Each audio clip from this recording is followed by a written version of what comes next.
Mula sa bulwagang pambalitaan, nagkakatid ng mainit at nangungunang balita. Narito ang himig ng bayan. 758.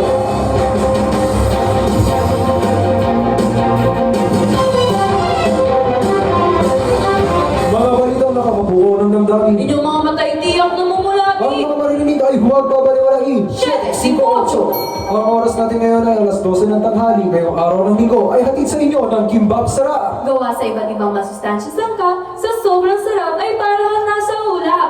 Ang sarap ay tunay na malalasap, bilhin na sa Kimbap Sarap. Ako po si Kirby Aguirre, inyong tapat na tagapagbalita. Andiyan naman Garaw, inyong tapat na lingkod na kapamalita. Sa ulo ng mga nagbabagang balita. Gentleman's Agreement mas pumabor sa China ayon sa mga eksperto. Nilalabag ang karapatan ng mga Pilipino. Heat index sa ilang lugar, tinatayo na abot hanggang 47 degrees Celsius ngayong araw. Carlos Yulo nasungkit ang ginto sa World Cup sa Qatar. Taiwan nakaranas na ilang paglindol, pinakalas pumalo ng magnitude 6.1. Kasihan sa bar sa Las Piñas City, nauwi sa pamamaril, 4 sugatan. Para sa detalye ng mga balita. Kinumpirma ni dating tagapagsalita Harry Roque ang nasabing kasunduan. Itinanggi naman ni Salvador Panelo, pangunahing tagapayo sa batas ng nakaraang administrasyon. Sinabi ni Duterte sa isang pahayag na hindi siya nagpatalo sa China sa kanyang administrasyon. Ngunit ibinanggit niya ang status quo kung saan walang bansa ang gagawa ng hakbang na makakaapekto sa South China Sea. Kabilang na ang pagtransport ng mga materyales sa BRP, Sierra Madre. Patuloy matinding init ang maranasan sa ilang bahagi ng Pilipinas. Ayon sa pag-asa, posibleng umabot sa 47 degrees Celsius ang pinakamataas na heat index lalo sa Sangley Point sa Cavite. Ito ay may mga hakibat na panganib sa kalusugan.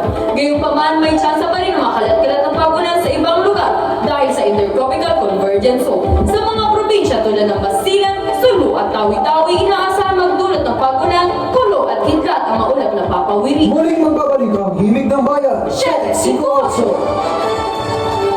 Uy, Mare, gusto mo ba ng masarap na pagkain na hindi masakit sa bulsa? Huwag nang maghanap pa! Narito na ang Burger Kasaking! Burger? Hindi ka titipirin sa malambot na buns, masarap na ham, melted cheese, perfectly cooked egg, malasang patty, maraming sauce, at sariwang lettuce. At ang pinakamaganda, pwede mong makuha lahat na ito sa 49 pesos! 49? Oo, tama ang narinig mo. Subukan na ang sarap ng Burger Kasaking! Kayo'y patuloy na nakikinig sa himig ng bayan. 758. Para na sa ating balitang sports, John Paul de la Cruz, ibahagi mo! Iwinagayway ni Carlos Yulo ang bandera ng Pilipinas matapos masungkit ang gintong medalya sa Parallel Bars Final ng 2024 FIG Artistic Gymnastics Apparatus World Cup Series sa Doha, Qatar. Siya ay nagtala ng score ng 15.200 na nag-ungo sa mga katunggaling mula sa Chinese Taipei at Brazil. Ayon sa Central Weather Administration, noong isang Sabado ng umaga, 10 sunod-sunod na lindol ang tumama sa Taipei, Taiwan, na may pinakamatinding magnitude na 6.1. Walang natanggap na babala matapos ang mga lindol at ang mga residente ay nakatanggap lamang ng sunod-sunod na alarma sa kanilang mga mobile phone ilang araw matapos ang sakuna. May kasunod pang hindi kalakasang aftershock bago tumama ang isa pang malakas na lindol sa Hualien City sa East Coast. Ayon sa gobyerno ng Taipei, ito na ang pinakamalakas na lindol sa loob ng 25 taon. Nauwi sa pamamaril ang masayang inuman ng dalawang grupo sa isang bar sa Las Piñas City. Nagsimula ang gulo sa pagduduro ng isang lalaki sa kabilang mesa na nagresulta ng kumusyon ng tulakan. Ang insidente ay natapos sa pamamaril kung saan 4 ang sugatan at kritikal ang kalagayan ng isang babae na tinamaan sa ulo. Sasampahan na reklamo ang mga suspect na dati ng may kaso, habang tumanggi ang may-ari ng bar at ang mga biktima na magbigay ng pahayag.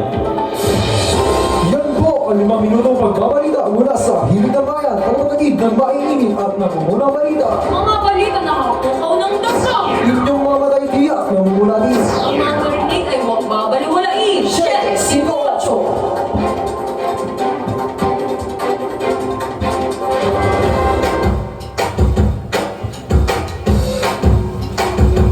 How about today? Grab a snack for us today. Ooh, grab a snack for us today. Ooh, but we can offer affordable price just for you. In our mind, we can make you come goodbye. Hungry for a snack, just find where we are. Had to have a bite from me since not. Just have it back, just have it back, bite, just have it back, just have it back. Ooh, ooh, ooh. Mahalagang paalala. Sa pagtaas ng ang heat index, mag-iingat sa mainit na panahon. Magdala ng payo, uminom ng maraming tubig at iwasan ng labis na pagpapagod upang mapanatili ang pagsugat sa mainit na panahon. Alagaan ang sarili at palagi maging handa sa mataas na temperatura.